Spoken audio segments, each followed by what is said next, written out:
Welcome to interesting review channel. இன்னைக்கு நம்ம பார்க்க போற படம் என்னன்னா 3BHK. 3BHK படம் வெளியாகி மக்களிடையே என்ன மாதிரியான வரவேற்பு பெற்றிருக்கு அப்படின்னு சொல்லி பார்த்துடலாங்களா?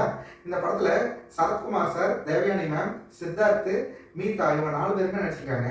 இவங்க 4 பேரும் பார்த்தீங்கன்னா இந்த படத்துல எப்படி நடிச்சிருக்காங்க, இந்த படத்தோட கதை எப்படி இருக்கு, இந்த படம் எப்படி வந்திருக்கு எல்லாமே பார்த்துலாங்களா? படத்தோட ஆரம்பத்துல இவங்க பார்த்தீங்கன்னா சரத்குமார் சார், தேவயானி மேம் இவங்க 2 பேரும் அப்பா அம்மா, சித்தார்த்தும் மீதாவும் அவங்களோட பிள்ளைங்களா காட்டுறாங்க.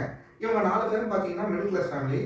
இவங்களுக்கு பார்த்தீங்கன்னா வீடு வாங்குறது தான் சரத்குமார் சாரோட ஒரு பெரிய எய்மாக இருக்குது. அதுவும் அவர் இருக்கிற ஊர்லேயே வாங்கணுங்கிறது தான் அவருடைய பெரிய எய்மாக இருக்குது. ஸோ இவங்க இப்போ வாடகை வீட்டுக்கு முதல்ல இன்ட்ரோ சீனில் பார்த்தீங்கன்னா ஒரு வாடகை வீட்டுக்கு குடி வர்ற மாதிரி காமிக்கிறாங்க. அதில் 4 பேருமே வராங்க. ஒரு சின்ன வீட்டுக்கு வரும்போது தேவயானி மேம் என்ன சொல்கிறாங்க, பரவாயில்ல நல்லா வெளிச்சமாக இருக்குது அப்படின்னு சொல்கிறாங்க. சித்தார்த் மட்டும் அப்செட்டாக இருக்காரு. உடனே அவங்க பார்த்தீங்கன்னா அவங்களுக்குள்ள ஒரு ஆர்கியூமெண்ட் மாதிரி வருது. ஆர்கியூமெண்ட்டில் பார்த்தீங்கன்னா அவர் சரத்குமார் சார், சரி ஓகே நான் இவ்வளோ நாள் பொறுத்தது ஏதாவது இந்த ஊருக்குள்ளேயே வீடு வாங்கணும் தான், சரி என்கிட்ட இருக்கிற இந்த பட்ஜெட்டில் அவுட்டர்லையாவது போய் ஒரு வீடு வாங்குவோம் அப்படின்னு சொல்லிட்டு ஒரு பிளான் பண்ணுறாரு. அப்போ அவர் அந்த புரோக்கர்கிட்ட போயிட்டு விசாரிக்கும் போது நீங்கள் 4 வருஷமாக பல வருஷமாக வந்துட்டு இருக்கீங்க, நீங்கள் சொன்ன ரேட்டை விட இப்போலாம் டபுள் மடங்கு ஆயிடுச்சுன்னு சொல்கிறாங்க. உடனே சரின்னு சொல்லிட்டு இவர் என்ன பிளான் பண்ணலாம்னு சொல்லிட்டு ஒரு அப்செட்டாக இருக்கும்போது அவங்களோட பொண்ணு இருக்காங்க இல்லைங்களா மீதா, அவங்க பார்த்தீங்கன்னா நல்ல ஐடியா கொடுக்குறாங்க. இந்த மாதிரி எப்போ ஒன்றும் வருத்தப்படாதீங்க, இவ்வளோ ரூபாய் நமக்கு தேவை, இப்படி பிளான் பண்ணலாம்னு சொல்லி பிளான் பண்ணும்போது அவங்க பார்த்தீங்கன்னா இவர் பார்த்தீங்கன்னா ஒரு எக்ஸ்ட்ரா டியூட்டி ஒர்க் பண்ணி சம்பாதிக்கிற மாதிரி காமிக்கிறாங்க. தேவையான மேடம் முறுக்கு சொல்கிற மாதிரி காமிக்கிறாங்க. இவ்வளோ எய்மில் இவ்வளோ பிரச்சனைக்கு நடுவில் சித்தார்த் பார்த்தீங்கன்னா 10th முடிக்கிறாரு. அப்புறம் அவர் ஹையர் ஸ்டடீஸ் 11th 12th பார்த்தீங்கன்னா நல்ல காலேஜில் நல்ல ஸ்கூலில் கொண்டு போய் சேர்க்குறாங்க. சேர்த்ததுக்கப்புறம் அவரும் படிக்கிறாரு. ஆனால் அவருக்கு படிப்பில் பார்த்தீங்கன்னா அவ்வளோ நல்ல ஒரு இன்ட்ரெஸ்ட் இல்லை அப்படிங்கிறது அவருக்கு ரொம்ப கஷ்டமாகவே இருக்குது. எப்படா இந்த படிப்பு வரமாட்டேன்னு ரொம்ப கஷ்டப்படுறாரு. ஆனாலும் அவருக்கு உடனே ரிசல்ட் வருது. ரிசல்ட்டில் பார்த்தீங்கன்னா அவர் பாஸ் பண்ணிடுறாரு. இது இந்த படத்தை பொறுத்த வரைக்கும் அவர் பாஸ் பண்ணது நல்லதா இல்லை கெட்டதா அப்படிங்கிற மாதிரி பார்த்தீங்கன்னா அடுத்தது உடனே அவர் கொண்டு போய் காலேஜில் சேர்க்குறாங்க. காலேஜில் சேர்க்கும்போது பார்த்தீங்கன்னா அவர் ஒரு எய்ம் வச்சுருக்காரு, இந்த டிபார்ட்மெண்ட் சேரணுங்க. ஆனால் அங்கே இருக்கக்கூடிய அந்த சுச்சுவேஷன் பார்த்தீங்கன்னா இந்த டிபார்ட்மெண்ட் சரியில்லை, இந்த டிபார்ட்மெண்ட் சரியில்லைன்னு சொல்லி அங்கே மாறி போயிடுது. உடனே ஒரு இன்ட்ரெஸ்ட் இல்லாமல் போய் ஒரு காலேஜில் சேர்ந்து படித்து இவர் வெளியே வராரு. இதுக்கு நடுவில் இவ்வளோ பிரச்சனைக்கு நடுவில் இவருக்கு வேறு பார்த்தீங்கன்னா ஸ்பெண்ட் பண்ணுறாரு அவங்க அப்பா வீடு வாங்கணுன்ற கனவோட. அப்போ இது என்ன ஆகுது, அதுக்கப்புறம் பொண்ணு வராங்க. அவரோட பொண்ணுக்கு பார்த்தீங்கன்னா ஸ்கூலு எஜுகேஷன் எல்லாமே பார்த்தீங்கன்னா அவங்க அட்ஜஸ்ட் பண்ணி நல்லபடியாக படிச்சுக்கிறாங்க. ஆனால் அவங்களுக்குன்னு கல்யாணம் பண்ணும்போது அவர் அதுக்காக ஸ்பெண்ட் பண்ணுறாரு. அதாவது இந்த கனவெல்லாம் அடக்கிட்டு வீடு கட்டணுங்கிற கனவை அடக்கிட்டு பையனுக்கு எஜுகேஷன், பொண்ணுக்கு மேரேஜ் அப்படின்னு சொல்லிட்டு இவ்வளவும் செலவு பண்ணுறாங்க. அதுக்கப்புறம் இவர் எல்லாம் தாண்டி வீடு வாங்கினாரா இல்லையாங்கிறது தான் கதை. இந்த படத்தோட பிளாட் என்ன அப்படின்னு பார்த்தீங்கன்னா ஒரு சராசரி மக்கள் கண்டிப்பாக இது எல்லாமே அனுபவிச்சிருப்பாங்க. இந்த படத்தை நீங்கள் ஒரு உட்காந்து பார்த்தீங்கன்னா ஒரு 3 இடத்துல உங்கள் கண்ணு கலங்கிடும், ஒரு இடத்துல உங்களுக்கு அழுகியே வந்துடும். அந்த அளவுக்கு பார்த்தீங்கன்னா ரொம்ப கஷ்டமாக இருக்கும். ஆனால் இந்த படத்தில் ஃபர்ஸ்ட் ஹாஃபை பொறுத்த வரைக்கும் பார்த்தீங்கன்னா ரொம்பவே சூப்பராக இருந்துச்சு. இந்த படத்தோட பாசிட்டிவ் என்ன அப்படின்னு கேட்டிங்கன்னா ஃபர்ஸ்ட் ஹாஃபில் அப்படியே காமிச்சிக்கிட்டே வராங்க. எல்லாமே எமோஷனல் எல்லாம் நமக்கு நல்லா கனெக்ட் ஆச்சு. ஆஹா எப்போ என்ன பண்ண போகிறாங்க, இவ்வளோ பிரச்சனைகள் இருக்குது, இவ்வளோ சிக்கல்கள் இருக்குது, வீடு வாங்கணும்னு போகிறாங்க அங்கே ஒரு பிரச்சனை, அடுத்தது பிள்ளைங்களுக்கான செலவுகளில் ஒரு பிரச்சனை, இதில் சரத்குமார் மாட்டிக்கிட்டு தவிக்கிறாரு. தேவயானி மேம் சப்போர்ட்டாகவே இருக்காங்க. இவ்வளோவும் காமிச்சிட்டே வராங்க. இந்த ஃபர்ஸ்ட் ஹாஃபை பொறுத்த வரைக்கும் எல்லாமே பாசிட்டிவ் தாங்க. ஓகே, நெகட்டிவ் என்ன அப்படின்னு பார்த்தீங்கன்னா செகண்ட் ஹாஃபில் எமோஷனை திணிச்ச மாதிரி இருக்குது.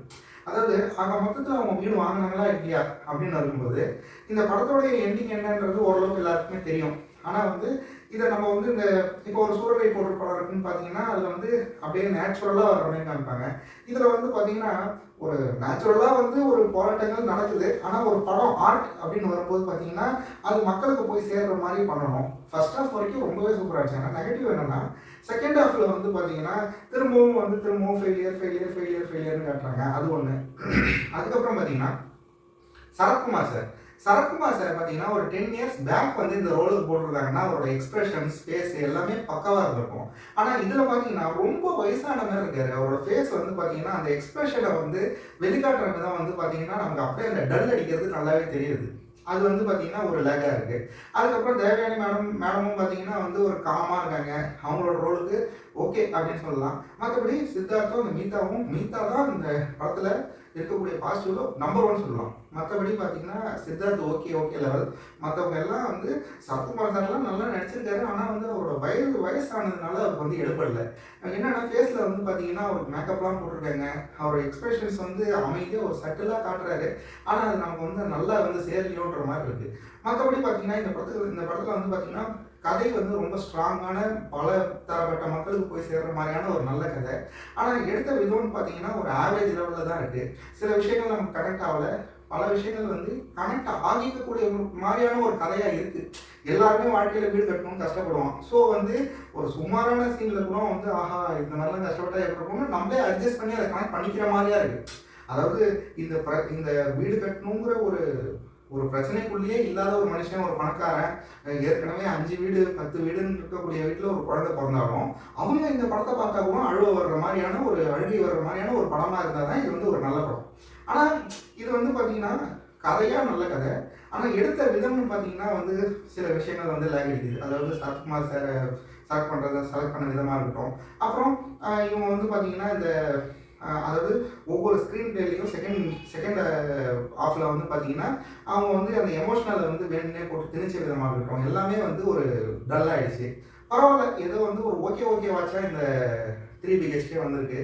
இந்த படம் பார்த்தீங்கன்னா ஒரு நிறைய விஷயங்களை உங்களுக்கு வந்து சொல்லிக் கொடுக்குதுங்க. என்னென்னா நம்ம ஒரு குறிக்கோளை வச்சு போகும்போது இந்த சமுதாயம் வந்து நம்மளை வந்து எந்த அளவுக்கு வந்து பார்த்தீங்கன்னா நம்மளை வந்து ஒரு இக்கட்டான சூழ்நிலைக்கு தள்ளுது அப்படிங்கிறத அப்படியே வெட்ட வெளிச்சமாக காட்டியிருக்கு இந்த படம் வந்து இந்த படத்தில் வந்து பார்த்தீங்கன்னா கண்டிப்பாக வந்து பார்க்கும்போது நமக்கு நிறைய விஷயங்கள் தெரிய வரும். எஜுகேஷன்னா என்ன, இதுக்கு எவ்வளோ செலவு பண்ணணும், கல்யாணம்னா என்ன, எவ்வளோ செலவு பண்ணணும், நம்ம ஒரு குறிக்கோள் வைக்கிறோம்னா ஓகே இதுக்கு எவ்வளோ தூரம் போராடணும். இது எல்லாமே நேச்சுரலாக மக்கள் வந்து இந்த ஒரு வளையத்துக்குள்ளே மாட்டிட்டு இவ்வளோ சிக்கல் பட்டு இவ்வளோ பிரச்சனை பட்டு இருக்கிறது சின்ன வாழ்க்கை. ஆனால் பார்த்தீங்கன்னா இங்கே ஆசைன்றது, அதான் இந்த கல்கி படத்தில் வந்து கமல் சார் வில்லனா யாஸ்கின் ரோலில் சொல்லியிருப்பார்ல, இங்கே மனுஷன் படைக்கப்பட்டதே அது வந்து பார்த்தீங்கன்னா ஒரு ஃபெயிலியர், ஒரு மேனுஃபேக்சரிங் டிஃபெக்ட்னு சொல்லியிருப்பார்.